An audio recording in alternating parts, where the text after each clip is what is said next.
What you mean you don't know Pana? She's dope. What you mean? What you mean? What you mean? What you mean? What is poppin' YouTube? Welcome back to my channel. It's your girl DOPEaxxPANA, and today, guys, I'm doing 14 straight backs with a zigzag pop on my client. In this video, I'm going to be giving you guys tips and tricks on how you can best execute this style, and I'm also going to be doing a product review for you guys. With my reviews, I always encourage you guys to still try the product because sometimes what won't work for me may work for you. So I would love for you guys to still try and give me your feedback on it in the comment section down below. So we are back with Pearl the Stylist line that she launched with Red by Kiss. This is the Styler Fixer Braiding Gel in the maximum hold. I got this for $12.99 at my local beauty supply, but they are cheaper on her site. You can get them for $7.99 and there's free shipping over $19. So if you guys try her whole entire line, I'm pretty sure that it will ship for free, but you guys know the beauty supply has a markup. So I was super excited to try this product because I was definitely looking for something that was flexible because I am doing stitch braids. I want something that is gonna have like a great hold but a little bit of movement to it. In addition to that, my client's hair is fine, guys, and when I'm working on clients with fine hair, I don't want a product that is super thick. Not only does it weigh their hair down, but it just makes it a lot harder for me to manipulate their hair and style it. You don't want anything that's too heavy. So this whole level of 7, I was like, is gonna do it. The smell is amazing. It has kind of like an orangish smell to it, and I realized that I didn't like dip my finger in it like I usually do, so I took it out just so you guys can see how flexible it is in my fingertips. So prior to this video, I have used Pearl the Stylist's entire line, and I actually filmed a product review on the pink extreme hold braiding gel. I'm actually going to be re-recording that review, and I'll talk about why a little bit later in this video. But that product had a bomb amazing hold, so I was hoping to get something similar from this orange product. And I will say, not only is my part crispy, not only are my knotless looking bomb, guys, the hold on this product is amazing, and I didn't get any type of white or gray drying residue or anything like that. So I absolutely love this product and would recommend it. It reminds me of the texture of like Shine and Jam, but it does dry with more of a little stronger hold. So I absolutely love that about the product. And like I said, on fine hair, I'm really picky about the products that I use. So I'm super happy that this actually ended up working out really well for me. So my first tip for this video is going to be to put a row of knotless box braids at the nape of your client's neck whenever you guys are doing 10 or more straight backs. This is going to take tension off the neck of your client so that you guys can prevent tension bumps back there, and obviously so your client can move their neck. And this is also going to create more space for you guys to have your braids V in and meet at the nape of your client's neck. Sometimes, depending on how narrow their hair slides in at the nape of the neck, it is hard to fit all of your braids back there. So this is just going to create a lot more space for you. This can also add to the fullness of the style. So sometimes this can look really thin with the braids that are hanging down. So I do love to just add some knotless. Okay. Next, we're going to get into the parting method. So I'm going to part ear from ear and a part down the middle. And guys, you have to pre-part whenever you guys are doing straight backs. Every time I've been lazy and I haven't pre-parted for my straight backs, they always end up slanted and I have an attitude. So I have disciplined myself to make sure that I am always pre-parting for my straight backs. Not only is this going to help them to go straight back, but it's going to actually save me a lot of time when I'm going in to part them, and it's also going to make sure that I can fit however many braids my client is requesting. There have been times when I've kind of just freeballed it and just started parting it out, and then I get to above the ear and I'm like, damn, I got to fit 4 braids right here. So this is just a great way to kind of map out the style and make sure that you're getting the precision that you need with straight backs. These are really impressive when they're super neat, super stitched, and super even. So this is definitely going to help to elevate your style. Remember, because this is a pre-part, it doesn't need to be done with product. That's just a waste of product, guys, because you're going to have to go in and define it again anyways. And these are just kind of like a rough draft. So let's say 1 or 2 braids is off. You guys can always correct them as you're going. But you do want to try to get it as symmetrical as possible before you start. So you kind of already have the style mapped out for you guys. So I did do this to the opposite side as well off camera. And then we're just going to go in and start connecting. So I'm just going to take out that front braid and I'm going to connect it to the back. And and this makes it so much easier to just move through your parting easy and effortlessly. I always start in the middle and work my way down. I found that this just helps me keep my parts as symmetrical as possible, and it also allows me the ability to work from side to side if I want to. Typically I'll complete one side and then move on to the next, but in the event that I want to work side to side, this will allow you to do so as well. I always feel that using that middle braid as kind of like your guide braid will help to keep your braids straight. I know the issue with a lot of people is that these braids end up slanted, and so doing that first one down the middle and getting that out the way, and then just basically creating the rest of your braids off of that guide is going to make this so much easier for you guys. So why the flexibility of this product was so important to me is because for my stitch method, you guys can see that I don't go side to side. I'm actually pulling my comb all the way through. So it's very important for me to have a product that has a really good strong hold, but that is not super thick, because there are times when I'm stitching that I'm not able to get my comb all the way through. Not only is that not comfortable for my client, but it does slow me down and make it harder to create my stitches. And this is just the stitch method that I personally like to use. I love stitching with the comb because I feel like it's neater. And so yeah, I'm actually working on building a stitch braid tutorial for you guys soon, because a lot of people ask about my method. I do pull the comb all the way through when I'm doing small stitch braids and when I'm doing large stitch braids, but there are cases where I'm not able to do this and I have to stitch side to side. So in my stitch braid tutorial, I will definitely go more in depth with you guys. But to answer the question that I'm always asked, yes, I am taking the comb literally from one side all the way to the other. So I love the flexibility of this product because, like I said, it does allow me to get my comb all the way through. It's kind of like a shine and jam, but as I was going, I could also feel the product drying a little bit hard, which is also amazing because I do still want that strong holds. So let's get into why I will actually be refilming a product review for the Pink Extreme Hold. Initially, when I was going to drop that review, I was already really hesitant because I didn't necessarily have the best experience, and I didn't want it to come off as me trying to bash or put anyone down, because as I stated at the beginning of that video, I am a supporter of her content, but I also thought that it was really important for me to share my experience and give you guys an honest review, especially since you guys requested that I try out the products for you guys. Well, Pearl the Stylist saw the video and she actually left a comment and let me know that I was not using the product as it was intended to be used, which is why I didn't get the results that I wanted to get. And I can take accountability for that because after reading the bottle and the instructions for the Extreme Hold, it does say that you need to use the Styler Fixer Braiding Gel Maximum Hold on top to boost shine, which is actually the product that I'm using in this video. And so Pearl's line is actually intended to be used collectively.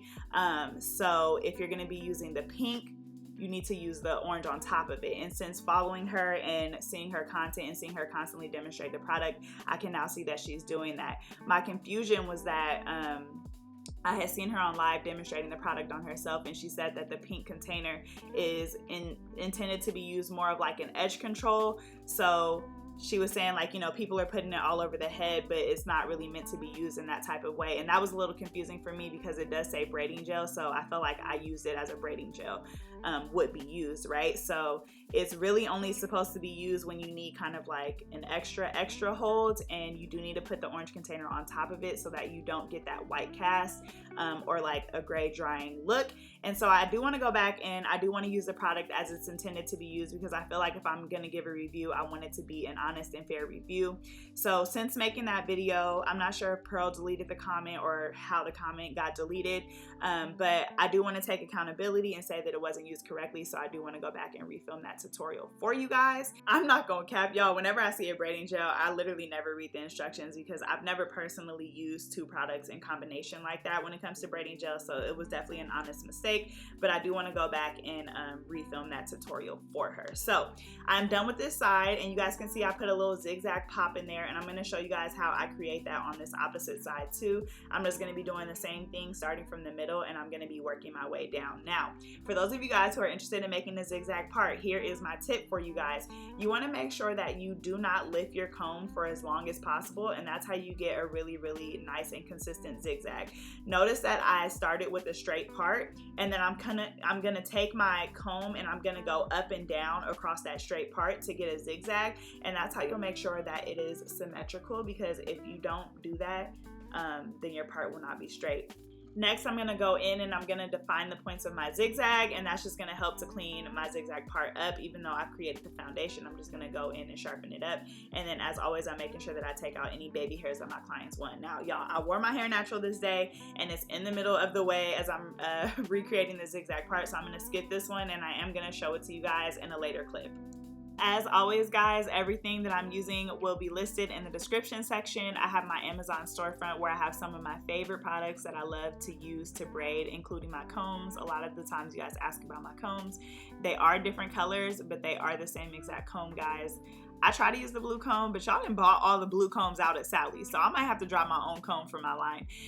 In addition to that, I have my website where I have my own product line, the Dope Collection, so you guys can check that out as well. And then anything that I'm using in this video is in a products used section that is in the description section, so make sure you guys check there. If you ever cannot find anything, then I will go ahead and list it for you guys, so just let me know in the comment section. I wanted to zoom this braid in just so you guys can see how crisp it is and how this product is drying. I'm not getting any type of white residue or any type of gray cast or film as it's drying, and I love that. Guys, these braids are turning out so amazing. You guys will notice that I don't really add braiding here until I get to the nape of my client's neck. And yeah, like I don't know, I'm in love with this style lately. This is the second time I did it this month, and literally every single time I do it, I just get better and better. And so I'm super excited to share this tutorial with you guys, and I hope you guys have been learning something so far.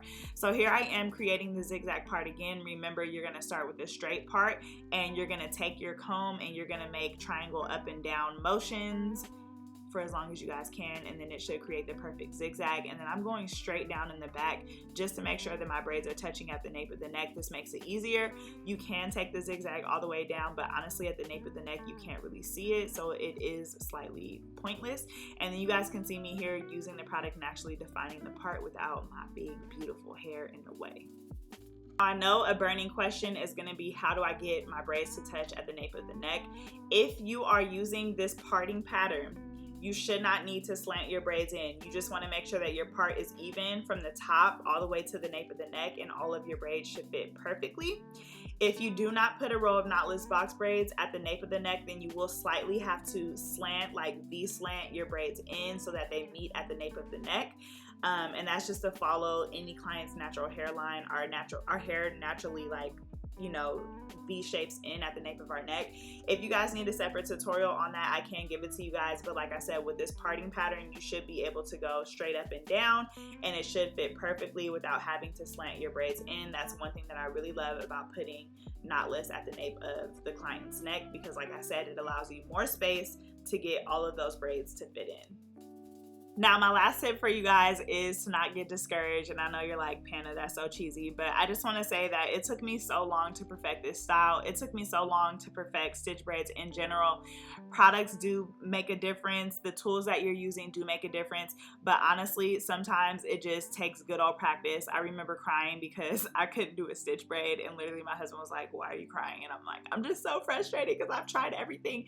And honestly, it's just all about slowing down, taking your time, and really being able to see your braid as you're creating it. You need to be able to either maneuver your client's head to the side or make sure that you're standing over your client so that you can see your braid as it's forming.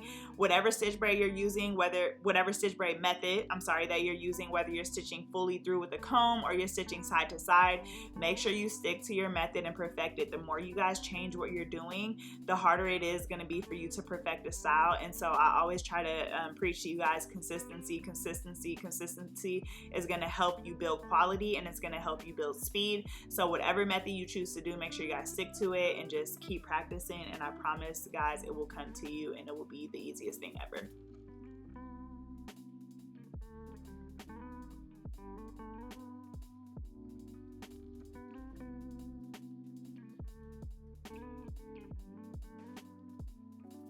Now it is time for the finishing touches, guys. This is every client's favorite part because you know you're almost done, but also because it just feels amazing. I am going in with the Dope Collection Foaming Mousse and Got to Be Glue Free Spray. Then I do a mummy wrap on my client as I dip her hair and just kind of let that dry. There have been times when I've let my client sit under the dryer, but to be honest, I haven't really seen too much of a difference. So sometimes I just manually dry their hair with the blow dryer if there's still foam left over. So in my next review for Pro the Stylist, I will be using her line as a collective because she does have some really bomb products. My favorite being this maximum hold gel here, and also her braid refresher I really love, and they smell really good. So again, everything that I will be using will be linked in the description section below. Also, y'all, sorry my big shoulders in the way. I'm doing my client's edges using obviously none other than the Dope collection. And yeah, guys, I hope you guys found this review helpful for you guys. Let me know if there's any products that you guys want me to try in the comment section down below, and y'all know I got you.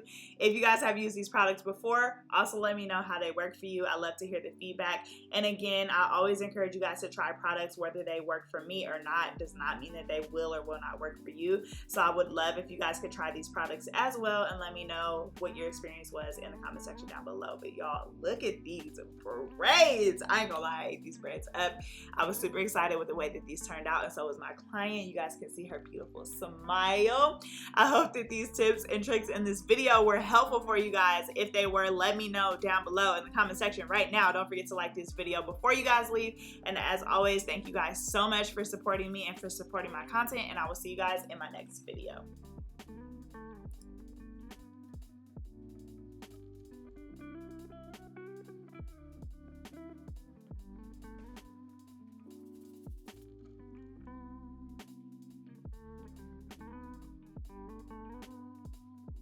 What you mean you don't know Pana? She's dope. What you mean? What you mean? What you mean? What you mean?